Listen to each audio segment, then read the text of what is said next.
Folks, welcome to Everything Pro Wrestling. Everything Pro Wrestling is a show by the fans for the fans. And I'm your host, Conrad Cushman. Excuse my voice after WrestleMania. My voice is still pretty shot today.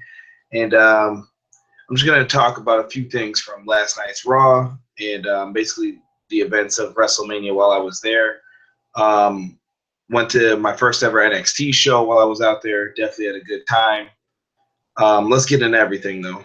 The NXT show, incredible feeling to finally be there in front of the crowd. Definitely got to see the debut of Aleister Black as his new character, a.k.a. Tommy End. Definitely did a good job, minus the annoying fans chanting in the arena. But other than that, everything else was great. That one section was told off for being annoying. We also had that great tag team match with DIY, Authors of Pain, and also the other challengers, the Revival. Great tag team action in that match. Very cool. I love the psychology used in the match. Authors of Pain get put over looking strong. Definitely debunked my theory on DIY winning, but other than that, definitely a good match. Shocker match of the night, I will say, is Asuka and Ember Moon. Couldn't believe Asuka got the victory. Very shocked by that. And Bobby Roode Nakamura delivered as always. Very impressed by what they did. And WrestleMania definitely had a few other things up their sleeves for the show. They impressed me with the setup of the arena, number one. It looked very cool. Basically the world spinning around saying WrestleMania, the roller coaster. I hate that Ultimate Thrill Ride stuff, but they did a great job with how they marketed everything, how the arena looked, and the presentation was just top notch. I would recommend any fan who has never been to WrestleMania, you have to go at least one time. You'll have fun no matter what is said, thought of, what happens. You will enjoy the show, I guarantee it. It's just a different feeling, a different vibe, a different crowd than when you go to a local Raw, SmackDown, house show, indie show. It's just got a different feeling. It feels larger than life. With this comes other things, though. The night was great. The Hardy Boys coming out, biggest pop of the night, hands down. They did great things. It was cool to see the Hardy Boys back in WWE. Just phenomenal. AJ Styles and Shane McMahon definitely delivered on their match. They did a good job of proving people wrong, I think. And Shane, hats off to you. You did a great job in the match. Good to see AJ get the victory. Other than that, you had the Cena stuff. We all knew that was going to happen. The world title matches, you kind of saw most of those results coming. I was disappointed in Bray Wyatt losing to Randy Orton with one RKO, but maybe SmackDown Live tonight will elaborate on that story some more again. Now, I want to get to the main event real quick and tell you how sad it was to see. I was there for the last match at WrestleMania 29 where Undertaker's streak was on the line when he beat CM Punk. I remember him losing to Brock, and I was there when Undertaker retired at WrestleMania. The Undertaker is by far one of the greatest characters of all time for WWE. He has had phenomenal matches. He's been a company guy and always done what was right for the business. And he put a lot of guys over. The Undertaker has done a great job at making himself have a long-lasting brand name for himself. And I have nothing but respect for the man. He did retire my favorite wrestler, Shawn Michaels, and I would always joke, but I always had that respect for what The Undertaker has done and is willing to do to keep his spot and show that he is the best. So thank you, Taker. Now let's get into this superstar shakeup. Last night on Raw, Roman Reigns got killer heat for defeating The Undertaker at WrestleMania. He couldn't even speak.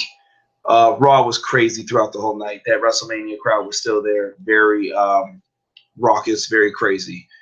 Kurt Angle is announced as the new general manager for SmackDown.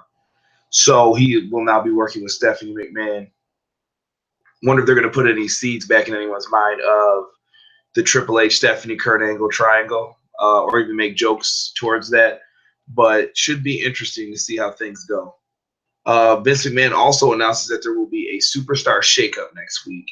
And according to WWE.com, it looks like that is going to be things like trades and making deals and getting people over to whatever brand they want.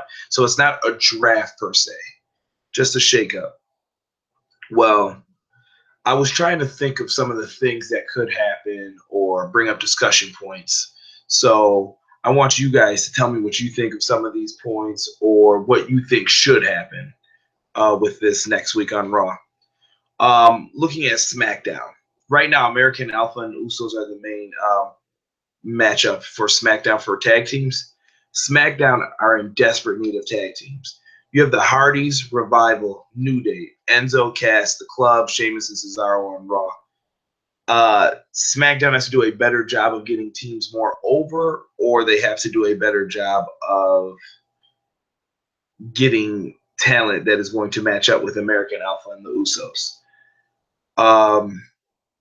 I definitely could see some of these teams going over. I don't know if you take the Revival and put them over there, or if you would take the New Day, move them to SmackDown, or Enzo and Cass, put them on SmackDown. You have plenty of options for what you could do, but SmackDown needs some of these teams from Raw. And hopefully they're not going to give up just like Epico and Primo or R-Truth and Goldust to them. They need more teams, even though you could mix in some of them too. My next point that I have on here is we mentioned the Club before going over. What happens with AJ Styles?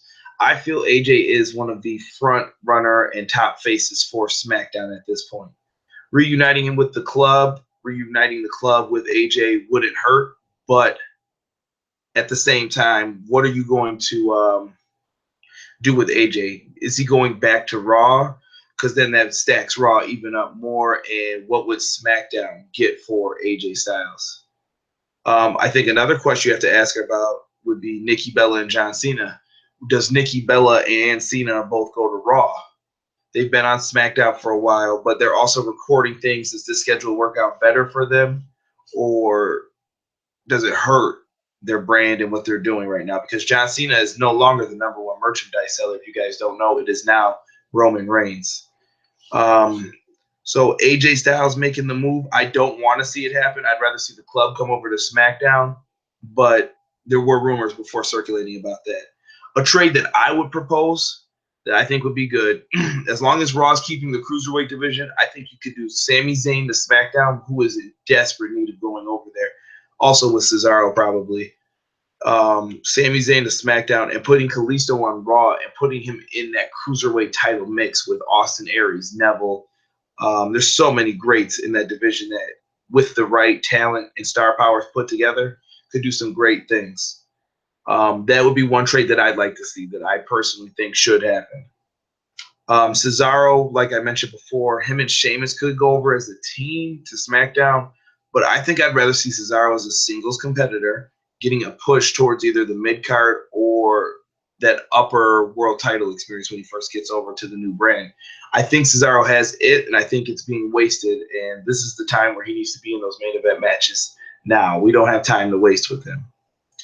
And I think that I'm going to end this video talking about some of the guys from NXT. I definitely thought that Asuka would be in a position to be called up, but I don't see it right now. Small sidebar real quick too. The NXT titles, the new ones that came out, I love them. I think they look great. Definitely very cool.